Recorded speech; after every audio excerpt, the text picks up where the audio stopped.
તો વરસાદની પૂરેપૂરી શક્યતા છે અને આવનારા 3 દિવસ એટલે કે 72 કલાકની આગાહી હવામાન વિભાગ અને આગાહીકાર પણ આપી રહ્યા છે। હવામાન નિષ્ણાંતો એ જ કહી રહ્યા છે જે વરસાદી સિસ્ટમ બની છે અને તેના કારણે ગુજરાત પર તેની અસર બતાવશે। હવે આપણે આ બિગ વોલ પર આપણે કેટલીક વિગતો બતાવવા જઈ રહ્યા છે। ગુજરાતના નકશાની સાથે હવે આપણે સમજાવીએ કે ક્યાં કેવો વરસાદ થઈ શકે છે। સૌથી પહેલા 25 ઓક્ટોબરની વાત કરીએ તો 25 ઓક્ટોબરમાં જુઓ ક્યાં વરસાદ છે। જ્યાં યલો એલર્ટ અપાયું છે એ જિલ્લા પણ આપ જોઈ રહ્યા છો।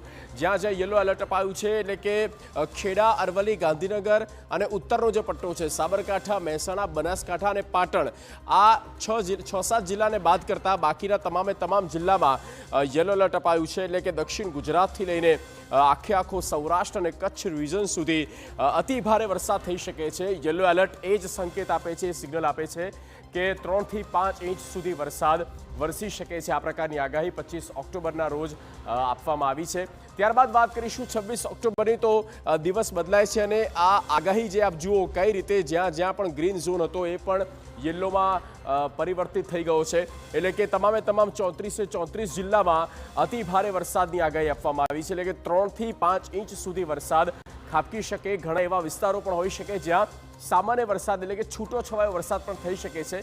તો આ પ્રકારની 2 દિવસની આગાહી છે। 27મી ઓક્ટોબરે પણ આ જ પ્રકારે આગાહી આપવામાં આવી છે કે 3 દિવસ માટે જે સિસ્ટમ બની છે અને તેના કારણે સ્થિતિ આ પ્રકારે બગડી શકે છે, કમોસમી વરસાદ આવી શકે છે।